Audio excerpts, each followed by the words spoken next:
আমাকে জয় বাংলা বলতে হলো, জয় বঙ্গবন্ধু বলতে হলো। এরপরে বলা হলো যে ভবিষ্যতে সাবধান, বাজারগুলোতে উঠতে দেয়া হতো না, ঘোষণা দেওয়া হয়েছিল।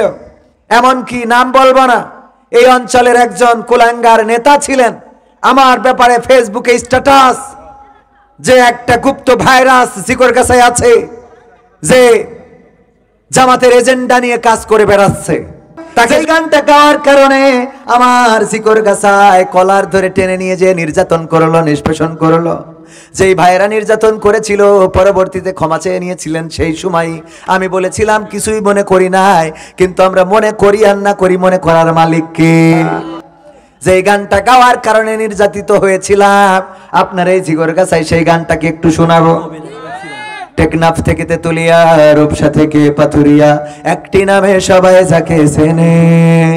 এক দুইজন নয়, ১৫০ শতাধিক মানুষ জীবন দিল শুধু যারি প্রেমে। সেই মানুষের মুক্তি চেয়ে যেতাম আমি গান গে, সেই মানুষের মুক্তি চেয়ে যেতাম আমি গান গে। সেই মানুষটি নাই দুনিয়ায় নাই, আজ আর মুক্তি চাওয়ার নাই প্রয়োজন নাই রে, আজ আর আমার গানের নাই প্রয়োজন নাই, আজ আর মুক্তি চাওয়ার নাই প্রয়োজন নাই গো, আজ আর আমার গানের নাই প্রয়োজন নাই। আল কোরআনের মধুর বাণী বলতো সুরে সুরে, নবীর বাণী পৌঁছে দিত বিশ্বটাতে ঘুরে। আল কোরআনের মধুর বাণী বলতো সুরে সুরে, নবীর বাণী পৌঁছে দিত বিশ্বটাতে ঘুরে। তার মুখের বয়ান শুনে হতো মুসলমান, বুকের সাথে বুক মিলিয়ে ধন্য কত প্রাণ। আল কোরআনের মধুর বাণী বলতো সুরে সুরে, নবীর বাণী পৌঁছে দিত বিশ্বটাতে ঘুরে। তার মুখের বয়ান শুনে হতো মুসলমান, বুকের সাথে বুক মিলিয়ে ধন্য কত প্রাণ। সেই মানুষের মুক্তি চেয়ে যেতাম আমি গান গে, ওই মানুষের মুক্তি চেয়ে যেতাম আমি গান গে। সেই মানুষটি নাই দুনিয়ায় নাই, আজ আর মুক্তি চাওয়ার নাই প্রয়োজন নাই গো, আজ আর আমার গানের নাই প্রয়োজন নাই, আজ আর মুক্তি চাওয়ার নাই প্রয়োজন নাই রে, আজ আর আমার গানের নাই প্রয়োজন নাই। লাখো লোকের সমাগম হতো তার সে মাহফিলে, এসব দেখে বাতিলের জানি কলেজা যেত জ্বলে। লাখো লোকের সমাগম হতো তার সে মাহফিলে, এসব দেখে আবু জাহেলের কলেজা যেত জ্বলে। সুরে সুরে তার কেটে যেত যে আধার অমানিসা, পথহারারা খুঁজে পেত সঠিক পথের দিশা। লাখো লোকের সমাগম হতো তার সে মাহফিলে, এসব দেখে আবু লাহাবের কলেজা যেত জ্বলে। সুরে সুরে তার কেটে যেত যে আধার অমানিসা, পথহারারা খুঁজে পেত সঠিক পথের দিশা। সেই মানুষের মুক্তি চেয়ে যেতাম আমি গান গে, ওই মানুষের মুক্তি চেয়ে যেতাম আমি গান গে। সেই মানুষটি নাই দুনিয়ায় নাই, আজ আর মুক্তি চাওয়ার নাই প্রয়োজন নাই রে, আজ আর আমার গানের নাই প্রয়োজন নাই, আজ আর মুক্তি চাওয়ার নাই প্রয়োজন নাই গো, আজ আর আমার গানের নাই প্রয়োজন নাই। টেকনাফ থেকে তেতুলিয়া, রূপসা থেকে পাথুরিয়া, একটি নামে সবাই যাকে চেনে। এক দুইজন নয়, ১৫০ শতাধিক মানুষ জীবন দিল শুধু যারি প্রেমে। সেই মানুষের মুক্তি চেয়ে যেতাম আমি গান গে, ওই মানুষের মুক্তি চেয়ে যেতাম আমি গান গে। সেই মানুষটি নাই দুনিয়ায় নাই, আজ আর মুক্তি চাওয়ার নাই প্রয়োজন নাই রে, আজ আর আমার গানের নাই প্রয়োজন নাই, আজ আর মুক্তি চাওয়ার নাই প্রয়োজন নাই গো, আজ আর আমার গানের নাই প্রয়োজন নাই। এই গানটা বাংলাদেশে গাইতাম যে আমি সেই মানুষের মুক্তি চেয়ে যাই। এই গাওয়ার কারণে, এই গান গাওয়ার কারণে আমাকে জিকরগাছায় ধরে নিয়ে শুধুমাত্র কৈফিয়ত চাওয়া হলো যে রাষ্ট্র যাকে যুদ্ধাপরাধীর মামলায় রায় দিয়েছে তার বিরুদ্ধে গান গেয়ে কি আপনি রাষ্ট্রদ্রোহী পাপ করেননি? আমি বললাম সে রাষ্ট্রের কাছে অপরাধী হতে পারে, কিন্তু আমাদের কাছে একজন কোরআনের খাদেম, একজন মুফাসসির গোটা বাংলাদেশে তাফসীর করেছেন, যার আলোচনা শুনে তাওহীদি জনতারা জাগ্রত হয়েছে, এই কোরআনের পাখির পক্ষে গান গায়। রাষ্ট্র কাকে রায় দিয়েছে তার বিপক্ষে বা তার পক্ষে নয়, বরং আমি শুধুমাত্র একজন কোরআনের তাফসীর কারক, তার পক্ষেই কথা বলি, তার পক্ষেই গান গায়। অপরাধ এটাই, আমাকে জয় বাংলা বলতে হলো, জয় বঙ্গবন্ধু বলতে হলো। এরপরে বলা হলো যে ভবিষ্যতে সাবধান, বাজারগুলোতে উঠতে দেয়া হতো না, ঘোষণা দেওয়া হয়েছিল। এমনকি নাম বলবো না, এই অঞ্চলের একজন কুলাঙ্গার নেতা ছিলেন, আমার ব্যাপারে ফেসবুকে স্ট্যাটাস যে একটা গুপ্ত ভাইরাস জিকরগাছায় আছে, যে জামাতের এজেন্ডা নিয়ে কাজ করে বেড়াচ্ছে। আল্লামা সাঈদীকে যারা ফাঁসির কাস্টে ঝুলাতে চেয়েছিল, ফাঁসির কাস্টে ঝুলাতে পারে না, এটা ঠিক, কিন্তু তাদের ষড়যন্ত্র থেমে থাকে নাই। তারা আল্লামা সাঈদীকে কি করলো, জেলখানা থেকে নিয়ে গেল, চিকিৎসার নামে ইনজেকশন পুশ করে শহীদ করে দিল। 2024-এ 2023-এর 14ই আগস্টে আল্লামা সাঈদীকে শহীদ করা হলো। 2024-এর 14ই আগস্ট আর আসে নাই, 5ই আগস্টে একেবারে পুটলা পুটলি বাইন্দে নিয়ে দাদার দেশে যাওয়া লাগলো। বলেন ঠিক কিনা? যেই লোকগুলো আল্লামা সাঈদীর ওসিয়াত করা কবর দেওয়ার কথা ছিল কোথায়? খুলনায় সিদ্দিকিয়া আলিয়া মাদ্রাসায় আল্লামা সাঈদীর ওসিয়াত করা কবরস্থানটা সেই জায়গায় তৈরি করা ছিল। ওসিয়াত করা জায়গাটাই খুলনায় যারা কবর দিতে দেয় নাই, তারা বলেছিল খুলনার ইহুদি দেলোয়ার হোসাইন সাঈদী। বলেন নাউজুবিল্লাহ। ওরা স্লোগান দিয়েছিল, এখনো অনলাইনে আছে না নাই, খুলনার ইহুদি দেলোয়ার হোসাইন সাঈদী। এই কথা যারা বলেছো, তোমরা যদি বাবার বেটা হয়ে থাকো, আজকে রাজপথে দাঁড়াও দেখি। সাঈদী ভক্তরা তোমরা ক্ষমতায় থাকতেই তার জানাজা পড়িয়ে পিরোজপুরে দেখিয়ে দিয়েছে এই বাংলাদেশের সর্বশ্রেষ্ঠ জানাজা হয়েছে। বলেন ঠিক কিনা? আর তোমাদের বাবারা মারা গেলে জানাজা পড়ার জন্য লোক পাওয়া যায়, তোমাদের মায়েরা বোনেরা বাংলাদেশে দাঁড়ানোর মতো সাহস করে না। কারণ এই বাংলাদেশের সাথে যারা দুর্নীতি করেছে, 2 নম্বরই করেছে, তাদের অবস্থান এই বাংলাদেশে হবে না। আর দেশপ্রেমিক যারা, তারা শহীদ হয় ঠিকই, তাদের কবর দিতে না দিলেও এই জমিনে তাদের কবর আছে না নাই? আছে না নাই? পিরোজপুরে আল্লামা সাঈদীর কবর হয়েছে, অথচ যারা আল্লামা সাঈদীর কবর বঞ্চিত করেছে, ওই সিদ্দিকিয়া আলিয়া মাদ্রাসায় খবর দিতে দেয় নাই, এদের অনেকের লাশ এই জমিনে শিয়াল কুত্তায় খেয়ে যাবে। বলেন ঠিক কিনা? তাকে যদি এই মুহূর্তে দমন করা না যায়, তাহলে জিকরগাছাকে নিরাপদ করা যাবে না। আমাদের দমন করে তোমরা নিরাপদ হতে পারবে না, বরং আমাদের রক্ষা করলেই তোমাদের নিরাপত্তা আসবে। কারণ ইসলামী আন্দোলনের নেতা কর্মীরা অন্যায় ভাবে কারো ঘাড়ে লাঠি মারে না, তারা রাসূলের থেকে আদর্শ পেয়েছে, ক্ষমা করার উদারতা, এমন পক্ষ ইসলামী আন্দোলনের নেতা কর্মীদের আছে। দেখাতে পারবেন কোন ইসলামী আন্দোলনের নেতা কর্মীরা কারোর বাড়ি যে বাড়ি ঘর ভেঙেছে? দেখাতে পারবেন একটা? ভাঙে নাই। বরং এই মানুষদেরকে রক্ষা করলেই তোমাদের রক্ষা হয়ে যেত। রক্ষা করার মালিককে? তোমরা যাদেরকে এই দেশ থেকে বিতাড়িত করতে চেয়েছো, তারা কিন্তু এই দেশে আছে। আমরা মরলেও লাখ টাকা, বাঁচলেও লাখ টাকা। আমরা তো শহীদি তামান্না নিয়ে ঘুরে বেড়াই, আমরা তো মরার জন্য প্রস্তুত। আমরা বলেছি প্রথমে যে আয়াতে কারিমা তেলাওয়াত করেছিলাম, মনে আছে? ইন্না সলাতি ওয়া নুসুকি ওয়া মাহইয়ায়া ওয়া মামাতি লিল্লাহি রাব্বিল আলামিন, সূরা আল আনামের 162 নম্বর আয়াত মনে হয়। আমার হাফেজ সাহেব আছেন, উনি আমার ঠিকানা তানজিমুল কোরআন ক্যাডেট মাদ্রাসা। আমি একটা মাদ্রাসা করেছি, জানেন আপনারা, ছুটিপুরে। আবাসিক চালু হবে আগামী 13 তারিখ থেকে। 180 জন ছাত্রছাত্রী আমরা প্রথম বছরেই, আমাদের ক্যাপাসিটি নাই, ছিল 120, কিন্তু 180 জন নিতে হয়েছে। প্রতিনিয়ত ফেরত দিতে হয় ছাত্রছাত্রী। উনি সেই মাদ্রাসার শিক্ষক, আমার থেকে অনেক বড় আলেম, অনেক বড় ওয়াইজিন, অনেক বড় কোরআনের। উনার কাছ থেকে আজকেও কোরআন শুনে এখানে আসছে। ঠিক তো? বললাম ভাই একটু কোরআন পড়েন। আমি তো কিছু না, আমি তো এমনি মনে করেন এই ওই যে খালি ঢোল বাজে বেশি, এই করি মনে করেন। আমার খালি টাকা বেশি নেওয়া ছাড়া আর অন্য কোনো যোগ্যতা আছে বলে মনে হয় না।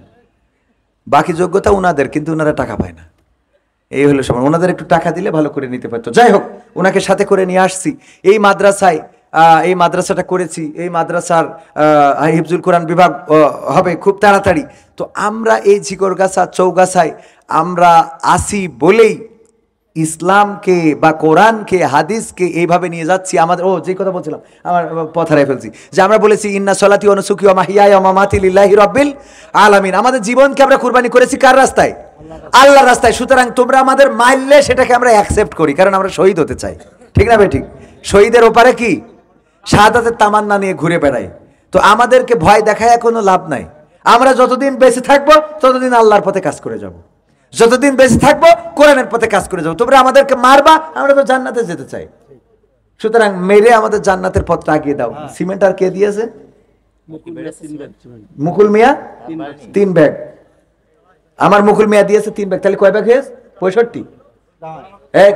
কয় ব্যাগ হয়েছে সিমেন্ট? 66। আর বাকি আছে 4 ব্যাগ। তাহলে আরো একটা গান মনে গাইতে হবে।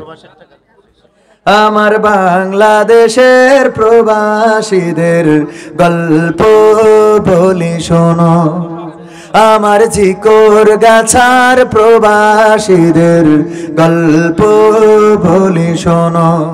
এ গল্প তো কল্পনা নয়, তোমরা কি তা জানো ও ভাই? এ গল্প তো কল্পনা নয়, তোমরা কি তা জানো? আমার বাংলাদেশের প্রবাসীদের গল্প বলি শোনো। পল্লী গায়ের দুরন্ত ছেলে বাপে ডাকে খোকা, হঠাৎ করে ঢুকলো মাথায় বিদেশ যাওয়ার পোকা। রোগে শোকে ক্লান্ত পিতা খাটার নাই উপায়, বেকার ছেলের এমন কথায় বাবাও দিল সাই।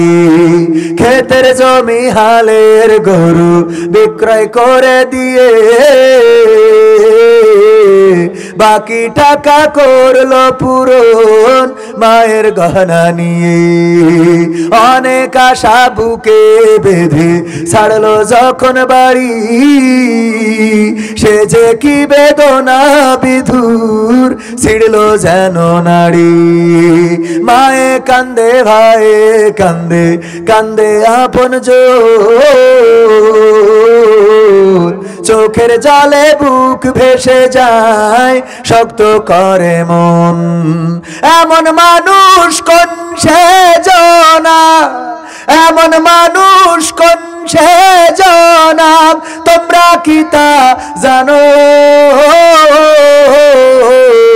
আমার বাংলাদেশের প্রবাসীদের গল্প বলে শোনো, আমার পদ্ম পুকুরের প্রবাসীদের গল্প বলে শোনো।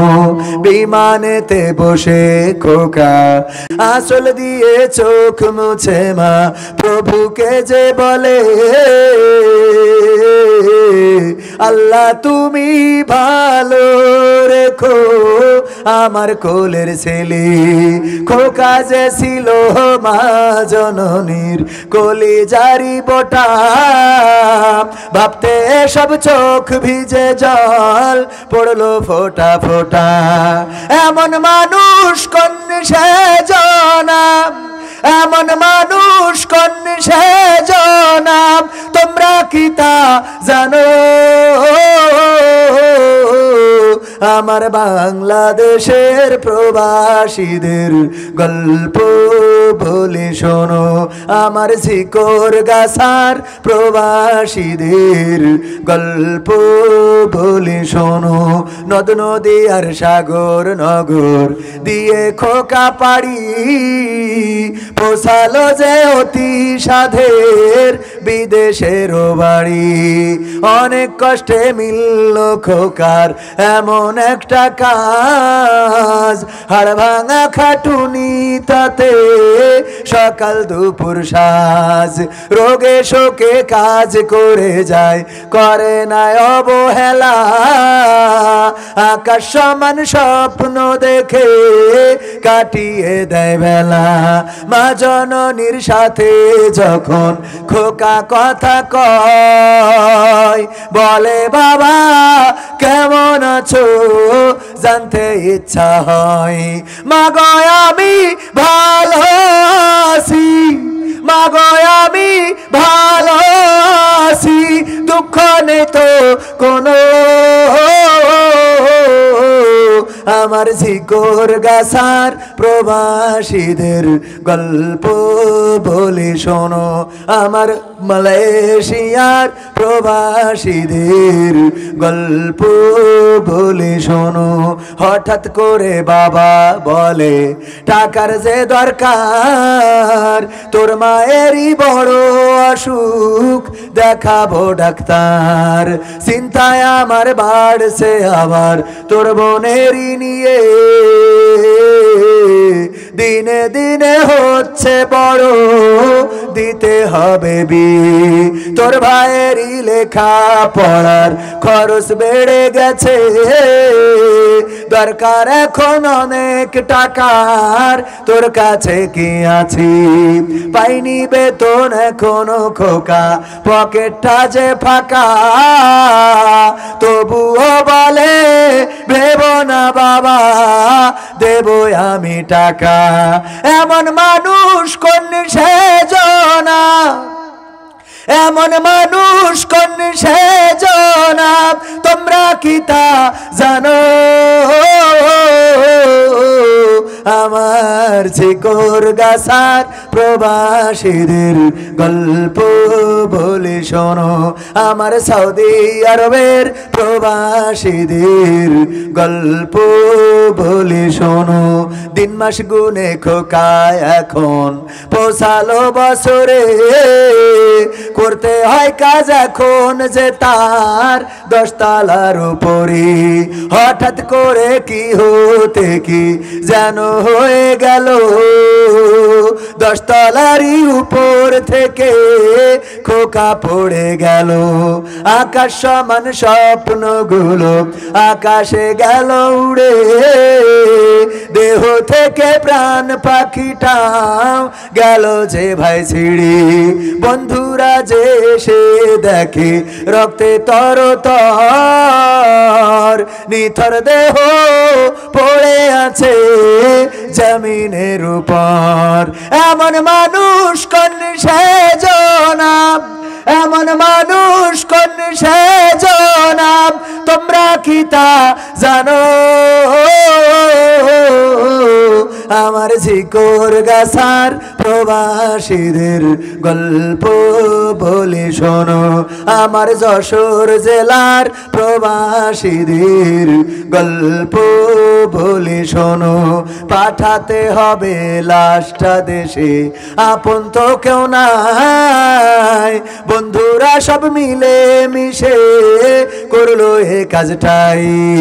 শুনে এ খবর মা জননীর সে কি আহাজারি, তার কান্দনে আকাশ বাতাস হচ্ছে যে ভাই ভারী। অবশেষে খোকার কফিন পৌঁছালো যে বাড়ি, ভাই বোনের গায়ের স্বজনের সে কি আহাজারি। মা জননী কেঁদে বলে ওরে আমার ছেলে, বিদেশ থেকে কোন দেশে তুই গেলি আবার চলি। মাগো আমি সুখানিতে, মাগো আমি সুখ কিনিতে জীবন দিছি জানো।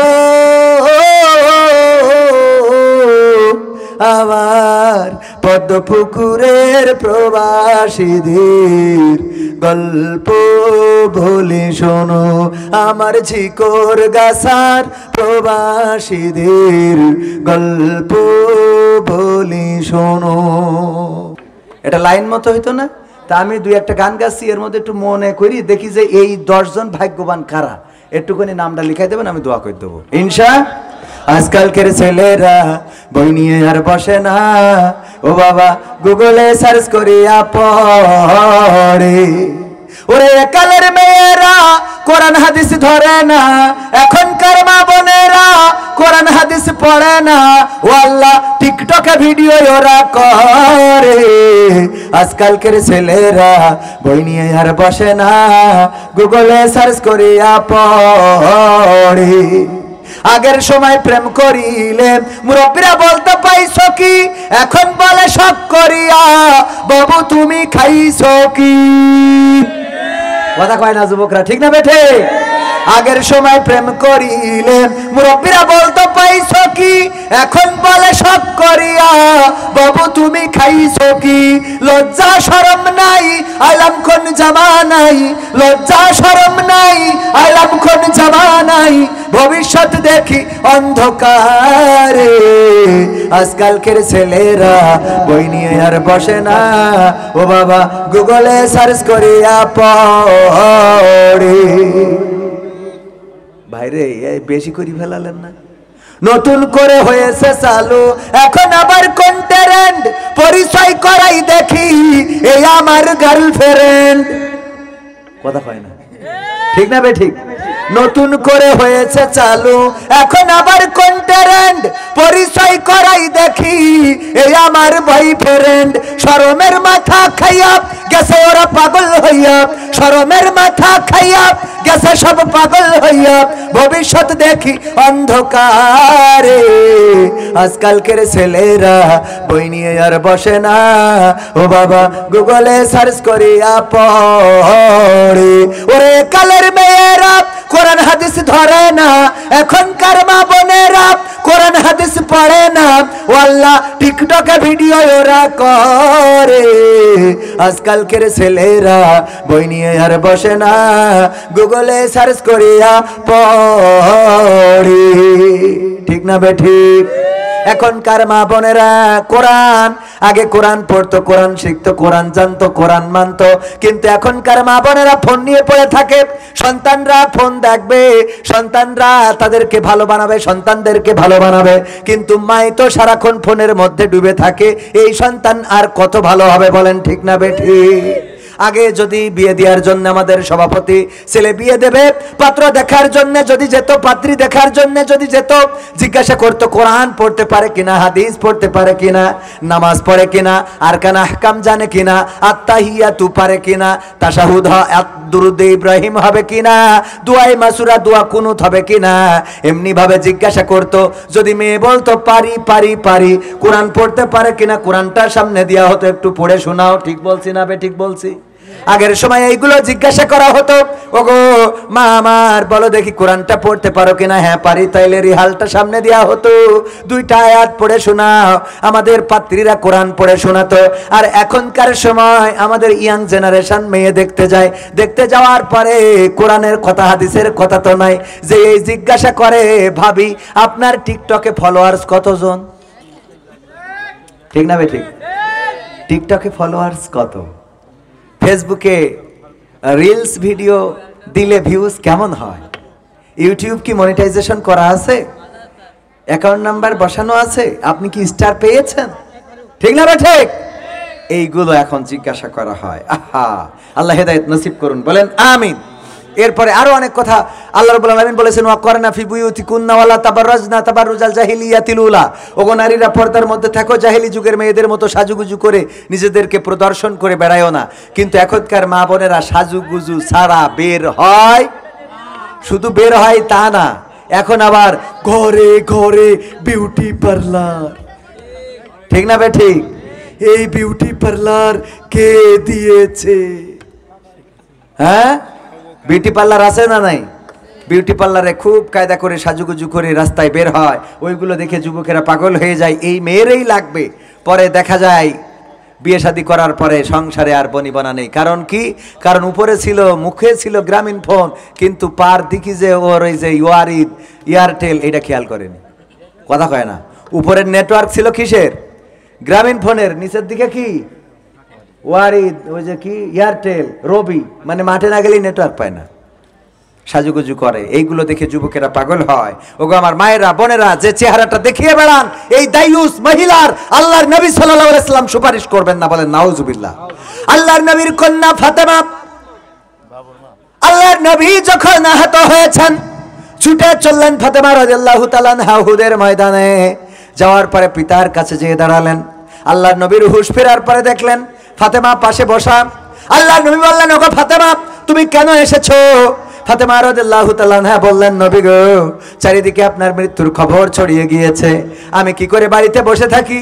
আমার কলিজার টুকরা বাবা মৃত্যু হয়ে গেছে এমন খবর শোনার পরে কি করে আমি বাড়িতে বসে থাকবো? এই জন্য ছুটে এসেছি।